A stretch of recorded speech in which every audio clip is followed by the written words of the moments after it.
हरे कृष्णा। सही भक्तों का स्वागत है आज की भगवत गीता क्लास में। पहले हम मंगलाचरण करते हैं। ओम अज्ञानतिमिरान्धस्य ज्ञानञ्जनशलाकया चक्षुरुन्मीलितं येन तस्मै श्रीगुरुवे नमः। श्रीचैतन्यमनोभीष्टं स्थापितं येन भूतले स्वयं रूपः कदा मह्यं ददाति स्वपदान्तिकम्। वन्देऽहं श्रीगुरो श्रीयुतापदकमलं श्रीगुरून् वैष्णवांश श्रीरूपं साग्रजातं सहगणरघुनाथं वितं तं सजीवं साद्वैतं सावधूतं परिजनसहितं कृष्णचैतन्यदेवं श्रीराधा कृष्णपादान् सहगणललिता श्रीविशाखान्विशाञ्च। हे कृष्ण करुणा सिंधु दीनबंधु जगतपते गोपेश गोपिका कांता राधा कांता नमस्तते। तप्त कांचन गौरांगी श्री राधे वृंदावनेश्वरी वृषभानुसुते देवी प्रणमामि हरिप्रिये। वाञ्छाकल्पतरुभ्यश्च कृपा सिंधु एव च पतितानां पावनेभ्यो वैष्णवेभ्यो नमो नमः। जय श्री कृष्ण चैतन्य प्रभु नित्यानंद श्री अद्वैत गदाधर शिवासादि गौर भक्तवृंद। हरे कृष्णा कृष्णा कृष्णा हरे हरे हरे राम राम राम हरे हरे। रामाय रामभद्राय श्रीरामचंद्राय वेदसे रघुनाथाय नाथाय सीताया पते नमः। नमो विष्णुपादाय कृष्णपृष्ठाय भूतले श्रीमते भक्तिवेदांत स्वामिन् इति नामिने। नमस्ते सारस्वते देवे गौरवाणी प्रचारिणे निर्विशेष शून्यवादी पाश्चात्य देशतारिणे।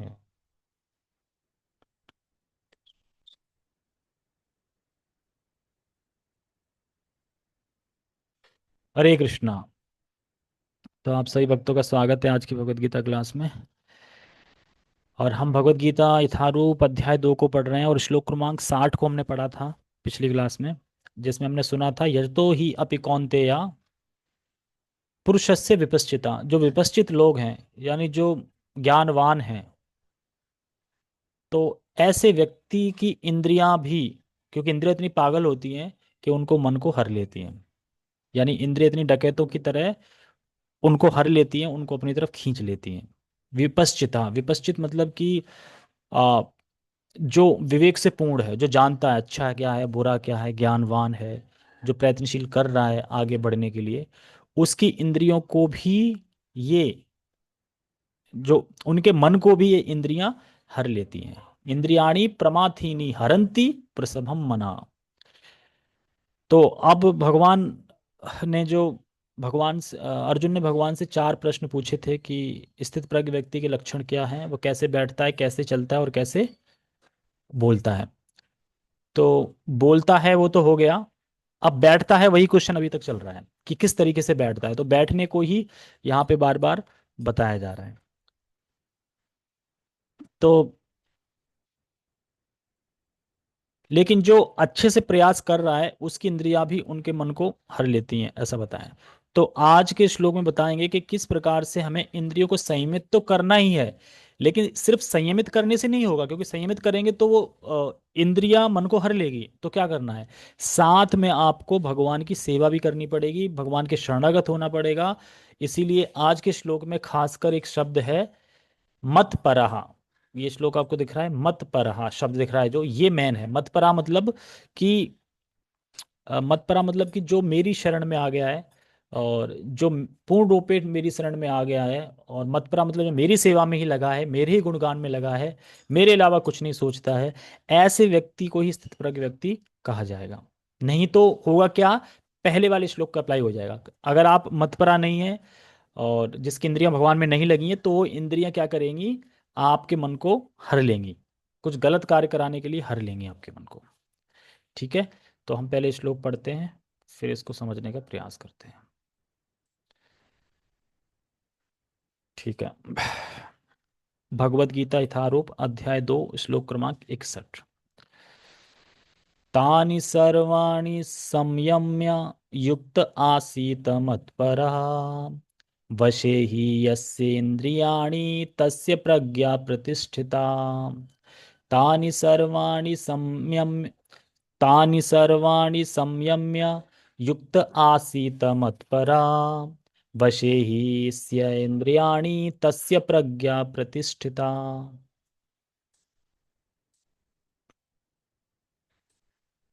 आयुष प्रभु,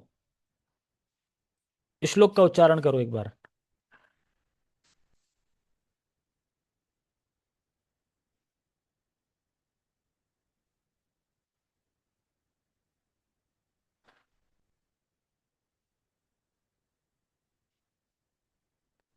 आवाज आ रही है? मुझे तो आ नहीं रही।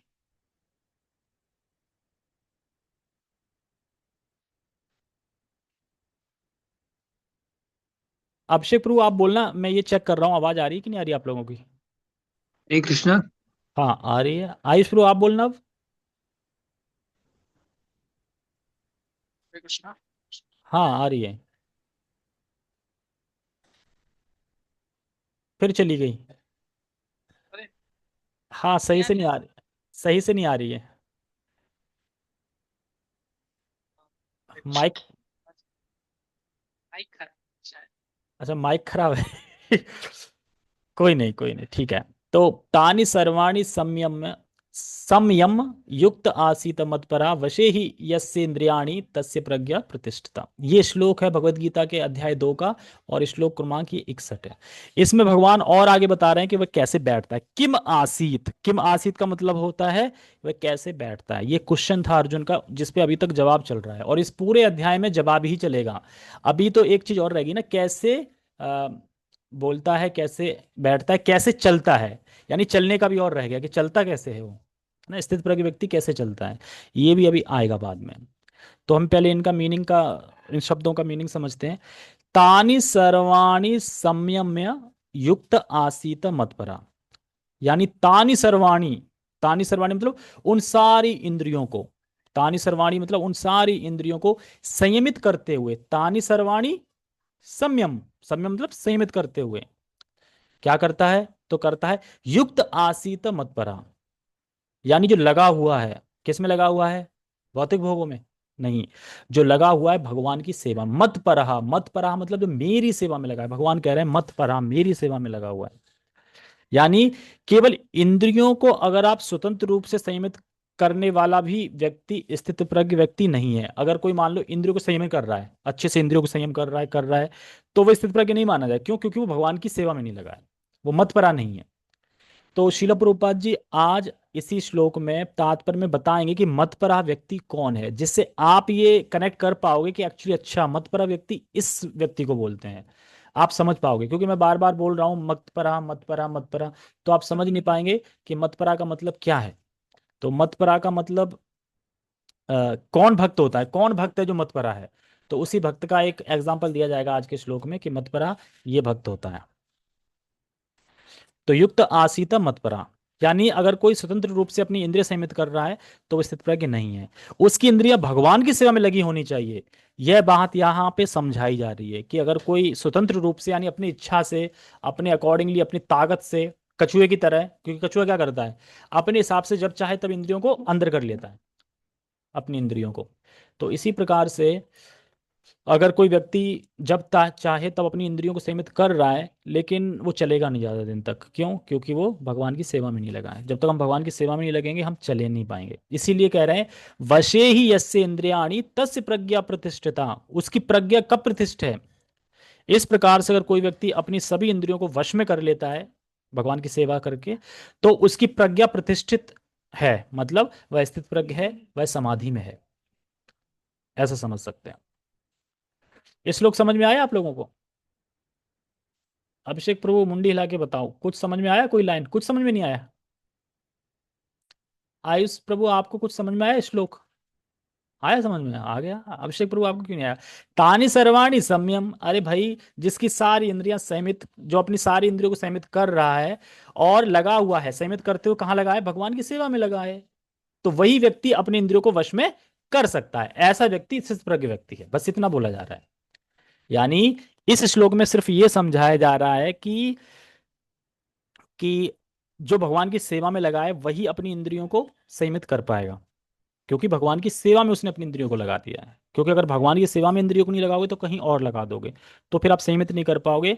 आप डर के मारे कर लोगे संयमित, लेकिन जैसे ही आपको डर खत्म हो जाएगा, आप फिर से एक इंद्रिया आएगी और आपके मन पे धावा बोल देगी और आपको भगा ले जाएगी।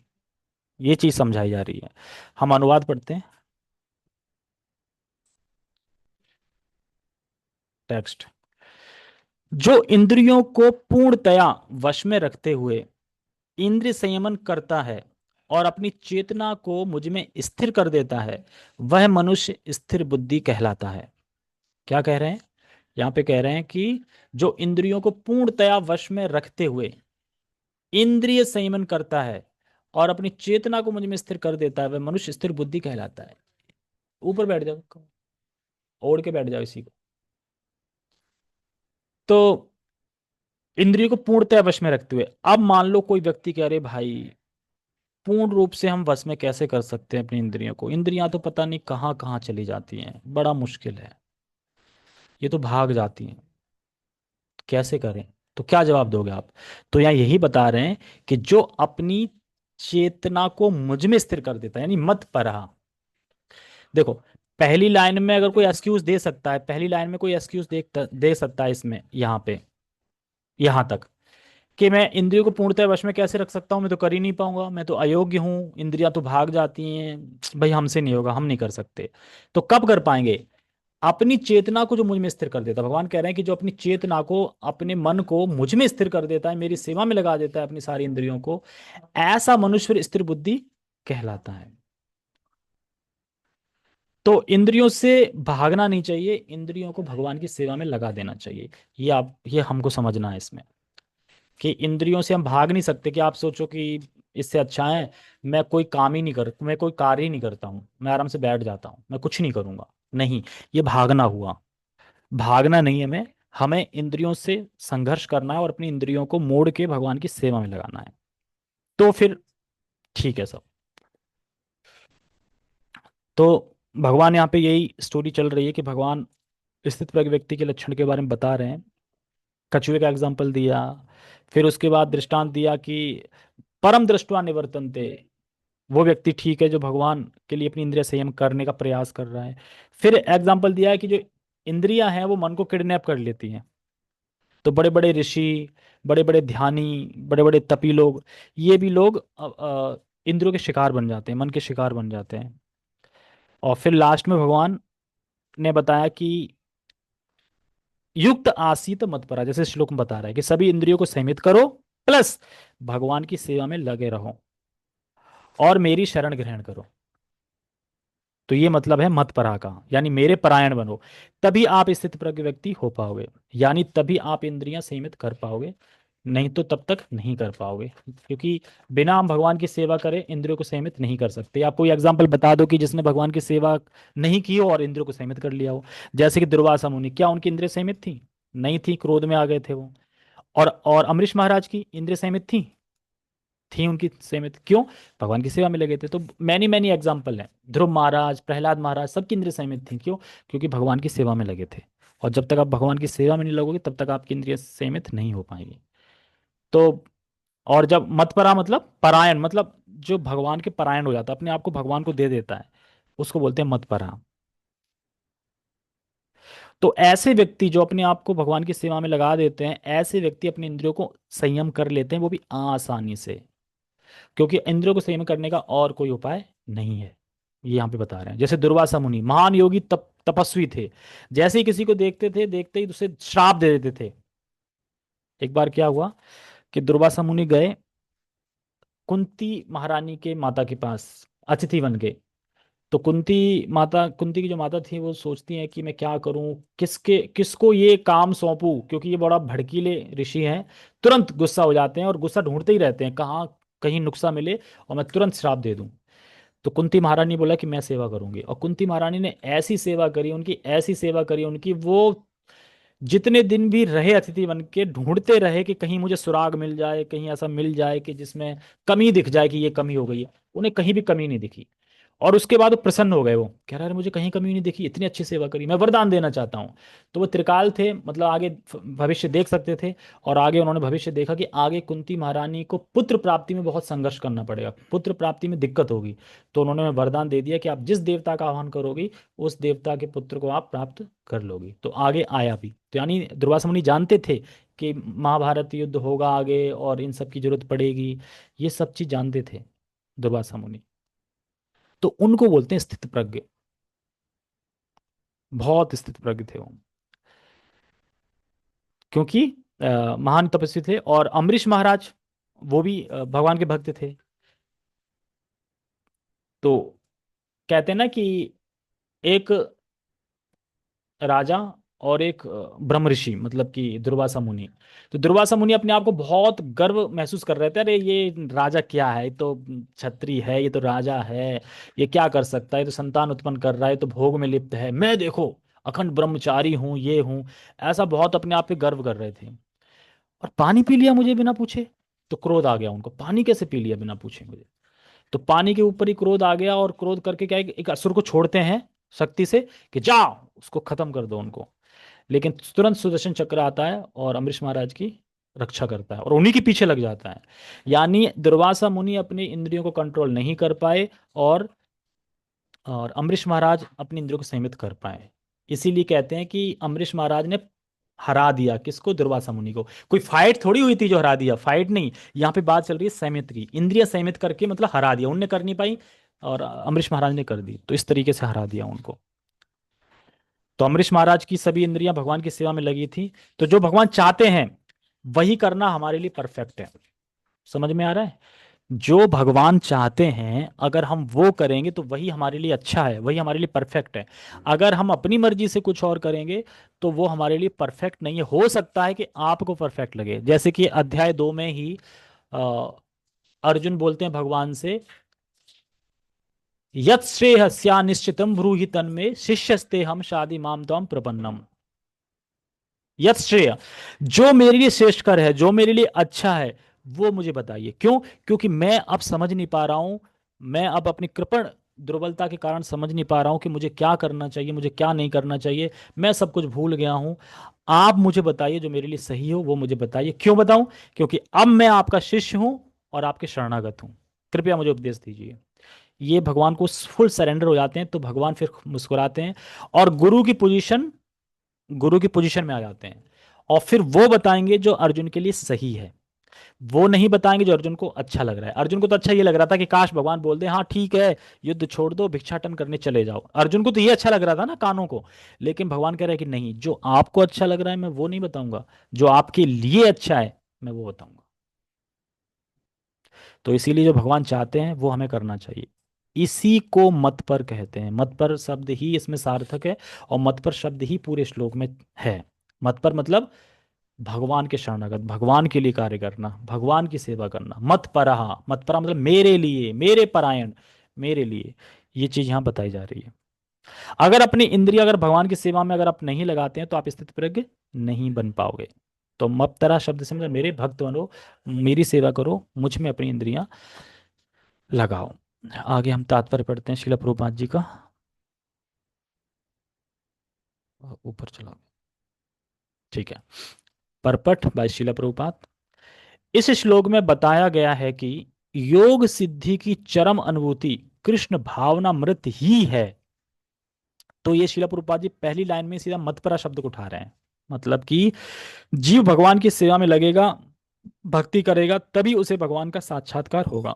बाकी योग में नहीं होगा, या ज्ञान योग, ध्यान योग, अष्टांग योग, कर्म योग, इन सब में नहीं होगा।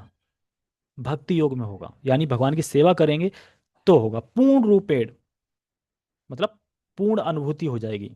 जब कहते हैं ना योग सिद्धि की चरम अनुभूति क्या है, कृष्ण भावनामृत ही है।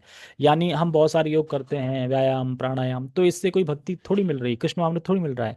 तो योगों की भी जो योग सिद्धि है, भगवान की सेवा करोगे तो योगों की जो योग सिद्धि है वो है कृष्ण भावनामृत, यानी भगवान कृष्ण की सेवा करना। जब तक कोई कृष्ण भावना भावित नहीं होता तब तक इंद्रियों को वश में करना संभव नहीं है। सुन लो ध्यान से, क्या कह रहे हैं यहाँ पे। थोड़ा हाईलाइट कर देता हूं तो वो दिखाई देने लगती है वो चीज, है ना। जब तक कोई कृष्ण भावना भावित नहीं होता तब तक इंद्रियों को वश में करना संभव नहीं है। देखो, जीव के अंदर पाप करने की प्रवृत्ति खत्म नहीं होगी। कब तक? जब तक वो भक्ति नहीं करेगा। देखो, भक्ति का ही प्रोसेस ऐसा है कि आपकी प्रवृत्ति खत्म हो जाती है। अभी अब ये मुझे बताइए कि किस किस की प्रवृत्ति है जो खत्म हो गई कि हम सिनेमा में जाके पिक्चर देखें, मतलब बॉलीवुड मूवी, ऐसी प्रवृत्ति है किसी की? चलो आज मॉल चलते हैं, घूमते हैं, वहां पे फिरते हैं, ऐसी प्रवृत्ति है किसी की अभी? शिवानी माता जी की तो बिल्कुल नहीं होगी। है किसी की? तो ये प्रवृत्ति कैसे आई? पहले भी आप सत्संग में जाते थे, और पहले भी आप किसी ना किसी से कनेक्ट होंगे, कुछ ना कुछ तो करते होंगे, कुछ ना कुछ पूजा तो करते होंगे, काली माँ, दुर्गा माँ, कुछ ना, माता के नवरात्रे, वैष्णो देवी, सब कुछ करते होंगे। क्या प्रवृत्ति खत्म हुई थी आपकी कि चलो मैं अब मॉल नहीं जाऊंगा, ये नहीं करूंगा, शादियों में नहीं जाऊंगा? ये सब प्रवृत्ति पहले थी, चल रहा था। लेकिन जब से आप कृष्ण की सेवा में लग गए, कृष्ण भक्ति में लग गए, तब से आपकी प्रवृत्ति खत्म हुई है कि नहीं हुई है? तो ये यही बता रहे हैं कि जब तक कोई कृष्ण भावनान्वित नहीं होता, इंद्रियों को वश में करना संभव नहीं है। अब देखो, चाय, प्याज, लहसुन, ये तो छूट गई ना, ये छोड़ने का प्रयास करना पड़ा बहुत। अगर अभी कोई बढ़िया दाल हरहर की बना के उसमें बढ़िया प्याज काट के रख दे तो खा लोगे? तो बढ़िया खुशबू आ रही है, आपको बदबू आएगी प्याज की, ये कहोगे यार क्या रख दिया है। आप नहीं पाओगे उसको। तो ये प्रवृत्ति है, ये प्रवृत्ति है ये।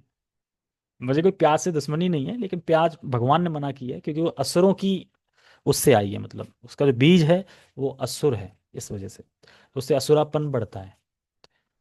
तो कहने का मतलब ये है कि जब तक कोई कृष्ण भावनावित नहीं होता, तब तक इंद्रियों को वश में करना संभव नहीं है। और जब तक आप इंद्रियों को वश में नहीं कर सकते, आप भक्ति में आगे प्रगति नहीं कर सकते। सीधी सी बात है।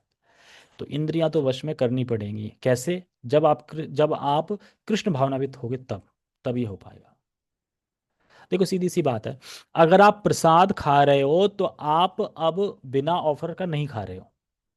ऐसा हो सकता है कि प्रसाद भी खा रहे हो, बिना ऑफर भी एक खाते जा रहे हो कहीं बगल से लेके? नहीं, एक टाइम पे एक ही काम करोगे। उसी प्रकार से अगर आप नाम जप कर रहे हो तो प्रजल्पा नहीं कर रहे हो, क्योंकि नाम जप कर रहे हो।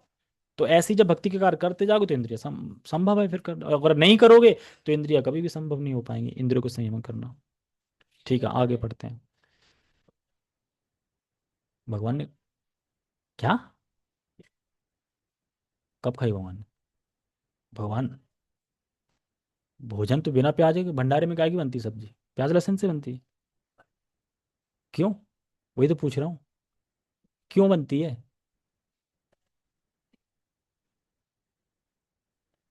अरे मैं ये नहीं पूछ रहा हूँ। हाँ, हाँ, हाँ।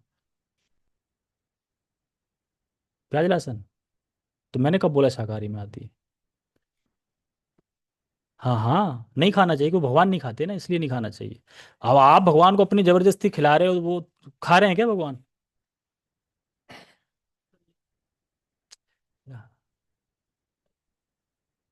हाँ, हाँ। अरे, वो मूर्ख है ना, चढ़ाते जा रहे हैं। भगवान ने बोला कि चढ़ाओ मुझे प्याज लहसुन का। जब प्याज लहसुन का चढ़ाते ही नहीं है, आप चढ़ा रहे हो जबरदस्ती को, भगवान के खा रहे हैं क्या उसको? अब मुझे ये बताओ, आपको अगर भूख लग रही है या कुछ भी लग रहा है, आप जैसे पानी मांगोगे तो मैं पानी दूंगा आपको, आप मांगोगे ना, तभी तो दूंगा ना आपको पानी। तो उसी तरह से भगवान खुद गीता में बता रहे हैं ना कि मुझे क्या चाहिए, तो वही तो देंगे ना। अब लोग पढ़ ही नहीं रहे हैं भगवत गीता, अपनी मर्जी से चढ़ा रहे हैं, तो उससे क्या होगा? ऐसे तो आप कुछ भी चढ़ा दो, ऐसे तो आप मांस काट के चढ़ा दो भगवान को, थाली पे जाके जाओ, उससे क्या होगा? भगवान ने स्वीकार किया कि नहीं किया, भगवान बोल रहे हैं कि नहीं बोल रहे, वही तो आपके घर कोई मेहमान आए, तो जो मेहमान को पसंद है, जो मेहमान खाएगा, वही तो खिलाओगे ना उसको, कि अपनी मर्जी से खिला दोगे कुछ भी, कि मेरे पास तो यही खिला दो, आ मेहमान आए, मैं तो मांस खाता हूँ, मांस खिला दो। ऐसे थोड़ी, जो वो खाएगा, जो वो खाता है, वही तो खाओ, खिलाओगे ना उसको। क्या खाओगे बताओ, आपके लिए क्या बनाऊं, क्या बनवाऊं आज? नहीं पूछते हैं जब रिश्तेदार आते हैं, जीजा साले कोई भी, क्या खाओ, तो वो करते हैं ना, आज बना दो कुछ भी, या तो बोलेंगे बना दो कुछ भी, दाल सब्जी कुछ भी बना दो, तो आप बनाओगे। तो ऐसे ही भगवान ने भगवत गीता में बोला है कि मुझे क्या पसंद है और क्या पसंद नहीं है, उस अकॉर्डिंगली हम भगवान को सर्व करेंगे, तब भगवान प्रसन्न होते हैं। समझ में आ रहा है? तो प्याज लहसुन इसलिए भगवान को ऑफर नहीं करते कि जो राहु केतु राक्षस थे, वहां से बीज उत्पन्न हुआ है, एक बीज तो आया होगा ना कहीं से। मैं बोल रहा हूँ कि लहसुन कहाँ से आया, तो कहीं ना कहीं से तो बीज स्टार्ट हुआ होगा, वो बीज वहीं से स्टार्ट हुआ है, इसलिए ही नहीं खाते। और वो तमोगुणी होता है प्याज लहसुन, तमोगुणी क्या है कि भक्ति के लिए अच्छा नहीं होता, इसलिए भी नहीं खाते। दो रीजन है। प्याज लहसुन उसी से आए, एक हड्डी से आया उसका लहसुन, प्याज आया उसके ब्लड से, मांस से। तो इन चीज से उसकी सृष्टि हुई है, इसीलिए वो कहता है ना बहुत दवाई के रूप में काम आती है। क्यों आती है? क्योंकि उसने जब अमृत पिया था, उस असुर ने, तो अमृत का भी कुछ अंश है उसमें। तो इसीलिए वो प्याज लहसुन जो होता है ना, कि घुटने में दर्द हो जाए, कुछ हो जाए, आता है ना, मेडिसिन के काम में आता है, इसलिए आता है क्योंकि अमृत भी है उसमें। लेकिन उसके अच्छे इफेक्ट कम है, बैड इफेक्ट बहुत ज्यादा है, मतलब बुरे प्रभाव बहुत ज्यादा है उसमें।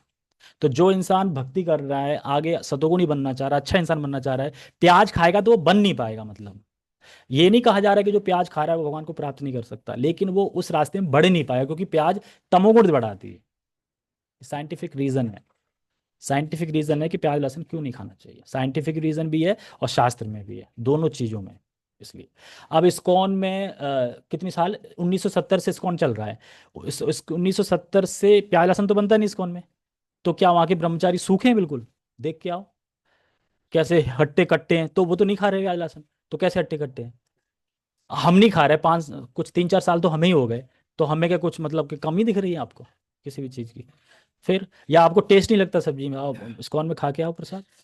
आप कहोगे क्या टेस्ट है, खिचड़ी खा के आओ वहाँ की, कोई भी चीज़ खा के आओ, कोई भी प्रसाद खा के आओ वहाँ पे, ये नंबर वन का लगेगा आपको, लगेगा ही नहीं, फील ही नहीं होगा कि प्याज लहसुन होना चाहिए। मैन बताने का मेरा तरीका, कहने का मतलब ये है कि प्याज लहसुन भक्ति के लिए ठीक नहीं है, अगर भक्ति कोई कर रहा है तो। और वैसे आप खाओगे तो आप कोई भक्ति नहीं कर पाओगे, क्योंकि आपका बुद्धि थोड़ा मोटी रहेगी फिर। इस वजह से मतलब बुद्धि मोटी रहेगी, मतलब सूक्ष्म बातें समझ में नहीं आएगी भगवत गीता में भगवान क्या बोलना चाह रहे हैं। आप बाहर का ज्ञान तो खूब हासिल कर लोगे, भगवत गीता का ज्ञान नहीं समझ में आएगा आपको। क्यों? क्योंकि आपकी बुद्धि इतनी सूक्ष्म नहीं हो गई, इसलिए मोटी बुद्धि हो जाएगी। बाकी ज्ञान तो अर्जित कर लोगे, और कर रहे हैं लोग, है ना, बड़े बड़े साइंटिस्ट बन गए, ये बन गए, वो बन गए। लेकिन वो आज तक यही खोज रहे हैं कि भगवान कौन है, ये खोज रहे हैं कि सृष्टि कैसे आई। जबकि ये नहीं पता भागवतम में सब लिखा है कि कैसे सृष्टि आई, कैसे सब कुछ लिखा है, पहले से ही लिखा है। 5,000 साल पहले ही लिखा था कि ये होगा, वो हो रहा है सामने। तो जाहिर सी बात है कि जब बताया है वो हो रहा है कलयुग में, कि कलयुग में कैसे कैसे होगा। क्या? क्या 26 तक? अरे भाई उल्ट पुल्ट छोड़ो, वो सब ऐसे ही चलता रहा है। किसने बोला उल्ट पुल्ट हो रही 2025-26 में? कौन बोल रहा था ये? तो उधर वो तो वही लोग बोल रहे थे, हुआ क्या?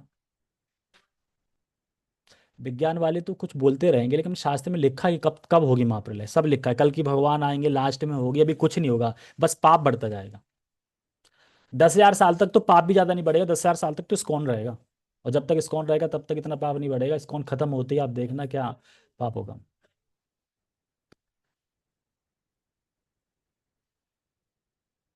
कलयुग में खाटू श्याम पूजे जाएंगे? खाटू श्याम है कौन ये बताओ? बरबरी? बरबरी के गुरु कौन थे? तो फिर हम किसका पढ़ रहे हैं? भगवत गीता किसने बोली है? श्री कृष्ण ने। तो सुप्रीम लॉर्ड बता रहे हैं सब कुछ अपने बारे में, फिर आप कहाँ इधर उधर सोच रहे हो? उन्होंने बोला कि आपने इतना बलिदान दिया है तो लोग आपको पूजेंगे। कौन पूजेंगे? जो मुझे नहीं पूजेंगे वो आपको पूजेंगे, तो पूज रहे हैं वो उनको। हम ये थोड़ी करें कि पूजो मत, अच्छा है, उनमें शक्ति है, लोग जाते हैं ठीक भी होते हैं, कोई बुराई नहीं है उसमें। लेकिन सुप्रीम लॉर्ड तो भगवान है, मैं कहने का मतलब ये है, भगवान कृष्ण है। वो भगवान नहीं है, वो एक विभूति है, शक्ति है उनकी। वो भगवान नहीं है, भगवान तो कृष्ण है ना, ये कहना चाह रहा हूँ। कोई बुराई नहीं, आप जाओगे वो ठीक करेंगे, सब कुछ मिलेगा, ऐसा कुछ नहीं है, वैष्णो देवी जाओ वहाँ सब कुछ मिलेगा। पर वो भगवान थोड़ी है, भगवान तो कृष्ण है ना। हम भगवान की भक्ति करते हैं, यानी जो बॉस है। बॉस मतलब जो सब कुछ चला रहे हैं, सब कुछ। हर एक कोई होता है ना कि जैसे प्रधानमंत्री है, प्रधानमंत्री के नीचे भी तो होते हैं ना मुख्यमंत्री, ये मंत्री वो मंत्री, इस सिटी के वो सब है। लेकिन अगर आपकी जान पहचान सीधे प्रधानमंत्री से, तो काम आपका कितना फटाक से होगा जल्दी। उनके चेले चपाटे भी होते हैं बहुत।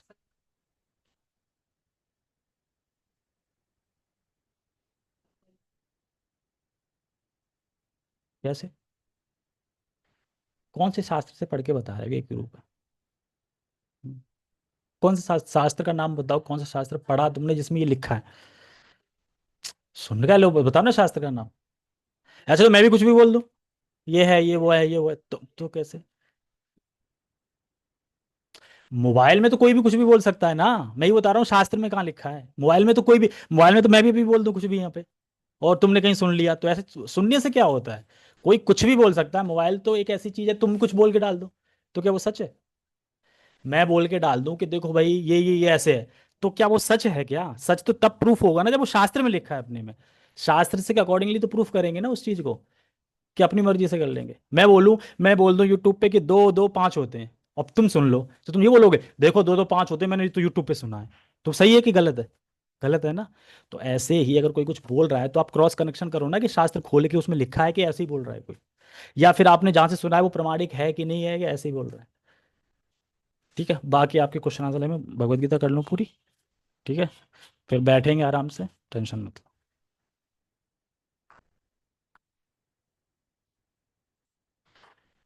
तो जब तक कोई कृष्ण भावनान्वित नहीं होता तब तक इंद्रियों को वश में करना संभव नहीं है। क्या बोल रहे हैं यहाँ पे? ये बोल रहे हैं, ये हम शास्त्र ब्रह्म भगवद गीता पढ़ रहे हैं सामने, ठीक है। हम कोई इधर उधर की सुनी सुनाई बातें नहीं बोल रहे हैं, जो लिखा है वही पढ़ रहे हैं। जैसा कि पहले कहा जा चुका है, दुर्वासा मुनि का झगड़ा महाराज अम्बरीश से हुआ, क्योंकि वे गर्ववश महाराज अम्बरीश पर क्रुद्ध हो गए, जिससे अपनी इंद्रियों को रोक नहीं पाए। दूसरी ओर यद्यपि राजा मुनि के समान योगी न था, किंतु वह कृष्ण का भक्त था और उसने मुनि के सारे अन्याय सह लिए, जिससे वह विजयी हुआ। राजा अपनी इंद्रियों को वश में कर सका क्योंकि उसमें निम्नलिखित गुण थे। तो एक सामान्य राजा था अम्बरीश महाराज, और एक दुर्वासा मुनि जो 50-50 साल तपस्या करते हैं, ऐसी तपस्या करते हैं कि किसी को भी श्राप दे देंगे ना, जो बोलेंगे वो हो जाएगा। और वो श्राप देने वाले दुर्वासा मुनि अम्बरीश महाराज जो साधारण मनुष्य थे, उनका कुछ नहीं कर पाए। जैसे ही उनका कुछ करना चाह रहे थे, भगवान का सुदर्शन चक्र आया, उनके पीछे ऐसे भागा कि वो अपने प्राण बचा के सब जगह भागे, शिव जी के पास भी गए। और शिव जी पता है क्या बोलते हैं? ये लिखा तो दिखा दूंगा भागवतम में। शिव जी कहते हैं कि देखो, नारायण अस्त्र से नहीं बचा सकता मैं, जिसका है उसी के पास जाओ। फिर वो विष्णु के पास जाते हैं, विष्णु, और विष्णु भी कहते हैं कि मैं भी नहीं बचा सकता। क्यों? क्योंकि ये मेरी भी नहीं सुनेगा, ये उसी की सुनेगा जिसके लिए छोड़ा गया है। कौन? अम्बरीश महाराज, उन्हीं के पास जाओ। वो वापस घूम के सब तरह से फिर वापस आए और अम्बरीश महाराज से क्षमा मांगते हैं। तो अम्बरीश महाराज इतने दयालु थे कि वो सुदर्शन चक्र की प्रार्थना करते, स्तुति करते, तब वो शांत होते, तब वो बच पाए, दुर्वासा मुनि। इसलिए दुर्वासा मुनि भक्त से डरते हैं कि भक्त से पंगा नहीं लेना, और किसी से ले लेना पंगा। तो ये सब भागवत में मेंशन है जो मैं लिख रहा हूँ। अगर शिव जी भगवान होते तो सुदर्शन चक्र से बचा नहीं लेते। ये क्यों बोल दिया कि मैं नहीं बचा सकता, आप तो उन्हीं के पास जाओ, वही है नारायण, वही बचा सकते हैं आपको। उन्हीं का है सुदर्शन चक्र, तो वही बता सकते हैं, आप जाओ उनके पास। तो शास्त्र पढ़ो तब पता चलेगा, यूट्यूब से मत पढ़ो, यूट्यूब पे तो कोई कुछ भी बोल देता है, ठीक है। तो क्या है श्लोक? सवे मनः कृष्ण पदार विंदयो वाचांसी वैकुंठ गुणान वर्णने करो हरेर मंदिर मार्जनादिषु श्रुतिम चकराच्यु तस् कथो सत कथोतदये मुकुंद लिंगालय दर्शने दृशो तद तद भृत्य गात्र स्पर्शे संगकम संग स्पर्शे संगमम घ्राण च तत्पाद सरोज सौरभे श्री तुलसया रसनाम तदर्पिते पादो हरे क्षेत्र पदानु सर्पणे शिरो हृषिकेश पदाभिबंधने कामम च दास्य न तु काम काम्या यथोतम श्लोक जनाश्रय रति। तो ये मतपरा जो शब्द इसमें बताया गया था, तो मतपरा शब्द को यहाँ बता रहे कि मतपरा कौन भक्त है, तो वो है अम्बरीश महाराज। क्यों मतपरा है? तो एक एक पॉइंट है इसमें, 12 पॉइंट बताए गए हैं। 12 पॉइंट। पहले क्या? राजा अम्बरीश ने अपना मन भगवान कृष्ण के चरणाविंदों पर स्थिर कर दिया, यानी अपने मन को भगवान के चरणों पर केंद्रित कर दिया। अपनी वाणी जो वो बोलते थे, वो भगवान की धाम की चर्चा करने में लगा दी, वृंदावन, मायापुर धाम है ना, जगन्नाथपुरी धाम, ये सब में लगा दी। अपने कानों को भगवान की लीलाओं को सुनने में लगा दिया, जो भगवान ने लीला करी है वृंदावन में सुंदर सुंदर, उनके सुनने में। अपने हाथों को भगवान का मंदिर साफ करने में लगा दिया। अपनी आंखों को भगवान का स्वरूप देखने में लगा दिया। अपने शरीर को भक्त के शरीर का स्पर्श करने में, अपनी नाक को भगवान के चरणविंदों पर चढ़े हुए फूलों को सूंघने में लगा दिया। अपनी जीभ को उन्हें अर्पित तुलसी दल का आस्वादन करने में, अपने पांव को जहां जहां भगवान के मंदिर हैं उन स्थानों की यात्रा करने में, अपने सर को यानी सर को भगवान को नमस्कार करने में, तथा अपनी इच्छाओं को भगवान की इच्छाओं को पूरा करने में लगा दिया। सोचो, इच्छा, इच्छा क्या मतलब? जो मन करता है कि मुझे ये करना है वो करना है, तो इन सारी इच्छाओं को भगवान की इच्छा को पूरा करने में लगा दिया। भगवान की इच्छा क्या है? कि जीव इस संसार में दुखी हैं, वो कैसे मेरे धाम आएंगे। तो कोई भक्त होता है जो भगवान के बारे में बताता है, तो बड़ा प्रसन्न होते हैं भगवान कि कम से कम बता दिया है, तो एक दिन ये मेरे पास आएगा। तो इस प्रसंग में मत पर शब्द अत्यंत सार्थक है। कोई मत पर किस तरह हो सकता है, इसका वर्णन महाराज अम्बरीश के जीवन में बताया गया है। मत पर परंपरा के महान विद्वान तथा आचार्यशील बलदेव विद्याभूषण का कहना है, मद भक्ति प्रभावे सर्वेन्द्रिया विजय पूर्विका स्वात्म दृष्टि सुलभेति भावा। यानी इंद्रियों को केवल कृष्ण की भक्ति के बल से ही वश में किया जा सकता है। इसीलिए आप लोग देखोगे कि भक्ति को छोड़ के जितनी भी और जो रास्ते हैं जो लोग अपना रहे हैं, वो कर तो रहे हैं, लेकिन इंद्रियों को कोई संयमित नहीं कर पा रहा है। अभी भी उनकी ड्रिंकिंग चल रही है, अभी भी सिगरेट पी रहे हैं, सब कुछ कर रहे हैं, और देखने में लगते हैं कि बहुत भक्ति भाव वाले हैं। क्योंकि जब तक आप कृष्ण की भक्ति नहीं करोगे तब तक आपकी प्रवृत्ति खत्म नहीं होगी, जैसे कि ऊपर बताया गया था इसमें। तब तक आपकी प्रवृत्ति ऐसे रहेगी रहेगी। यानी हम यहाँ पे समझ सकते हैं कि कृष्ण की भक्ति से ही आप अपनी इंद्रियों को संयमित कर सकते हो, और कोई रास्ता नहीं है, नहीं है, नहीं है। इसीलिए यहाँ पे कह रहे हैं, कभी कभी अग्नि का भी उदाहरण दिया जाता है। जिस प्रकार जलती हुई अग्नि कमरे के भीतर की सारी वस्तुएं जला देती है, उसी प्रकार योगी के हृदय में स्थित भगवान विष्णु सारे मलों को जला देते हैं। यानी हमारे अंदर जो भगवान विष्णु हैं, वो सारे आपका जो हृदय में जो मैल बंधा है, जो अनर्थ भरे हैं, काम क्रोध लोभ मोह मद मत्सर जो भरा है, इन सबको समूल नाश कर देते हैं। कैसे? जैसे कि अग्नि पूरे भीतर घर को राख कर देती है, वैसे ही योग सूत्र भी विष्णु का ध्यान आवश्यक बताता है, शून्य का नहीं। यानी कि योग सूत्र शास्त्र है, उसमें भी किसका ध्यान बताया गया है? विष्णु का ध्यान, शून्य का नहीं कि कोई नहीं है, शून्य निराकार बस मिल जाओ उसमें, ऐसा नहीं बताया गया है। तथाकथित योगी जो विष्णु पद को छोड़कर, विष्णु पद मतलब भगवान के कृष्ण की सेवा छोड़कर या भगवान कृष्ण के चरणों को छोड़कर अन्य किसी वस्तु का ध्यान धरते हैं, वे केवल मृग मरीचिकाओं की खोज में वृथा ही अपना समय गवाते हैं। जैसे होता क्या है, मृग मरीचिका का मतलब है जहां पानी नहीं है पर दिखाई देता है पानी है। जैसे कभी आप अगर रेगिस्तान जाओगे, तो रेगिस्तान में दूर से देखोगे ऐसा लगेगा पानी है, और जब आप वहां पास पहुंचोगे तो लगेगा आगे पानी है। मतलब पानी होता नहीं पर दिखता है कि पानी है। रोड पे भी देखा होगा कभी आपने, अगर रोड पे जाओ दोपहरी में, तो आगे ऐसे दिखेगा जैसे पानी भरा है रोड पे, और एक पास पहुंचो तो वहां कुछ है ही नहीं पानी। ऐसी मृग मरीचिका है। तो जैसे हिरन है, हिरन क्या करता है? दौड़ता है, पानी है पानी है पानी है। तो एक तो दौड़ता है क्योंकि दूर होता है, दूर होता जाता है, पहला पॉइंट कि जब वो दौड़ता है तो पानी दूर होता जाता है। दूसरा, उसको पानी नहीं मिलता। और तीसरा, उसको प्यास बढ़ती जाती है। और चौथा, वो मर जाता है। तो ऐसे ही इंसान जो कृष्ण का ध्यान छोड़ के बाकी सभी मतलब तथाकथित और चीज़ों का ध्यान कर रहे हैं, तो बस वो करते करते करते, समय का उपयोग करते करते, अपनी शक्ति एनर्जी लगाते लगाते एक दिन मृत्यु को प्राप्त हो जाएंगे, कुछ नहीं मिलेगा उनको। इसीलिए यहाँ पे ये मृग मरीचिका का एग्जाम्पल बता रहे हैं कि वो अपना समय गवाते हैं। समय मतलब कि बड़े हुए, बचपन में जन्म लिया, बूढ़े हो गए, मर के चले गए, कुछ नहीं कर पाया। उसके बाद बैक, फिर जो कर्मों के अनुसार फिर आएंगे। हमें कृष्ण भावनावित होना चाहिए, भगवान के प्रति अनुरक्त होना चाहिए। असली योग का यही उद्देश्य है। यानी अगर भगवान के प्रति आप आसक्त हैं तो दिखाओ। जैसे कुछ लोग बोलते हैं अगर भगवान के प्रति आप आसक्त हैं तो दिखाओ मत, मन में रखो। जितनी भी आसक्ति है मन में रखो। तो हम आसक्ति को मन में रखें, लेकिन जब कोई व्यक्ति आता है तो हम अपनी आसक्ति को अपनी क्रियाओं से प्रकट करते हैं कि आज हम आपके लिए बता रहे हैं, हम आज हम चलो यहाँ चलते हैं। तो अपनी एक्टिविटी से हम प्रकट करते हैं कि देखो हम कितना प्रेम करते हैं, कितने आसक्त हैं आपसे। लेकिन भगवान के लिए बात आती है तो मन में छुपा के रखो, मन में करो। मन में नहीं होता, अपने क्रियाओं से दिखाना होता है भगवान को, देखो मैं कर रहा हूँ। तो भगवान उससे प्रसन्न होते हैं। ठीक है, हरे कृष्णा। अगला श्लोक बहुत अच्छा है, 2.62। ध्याय तो विषयान पुंसा संगस्तेषु उपजायते संगा संजायते कामा काम क्रोधो भी जायते।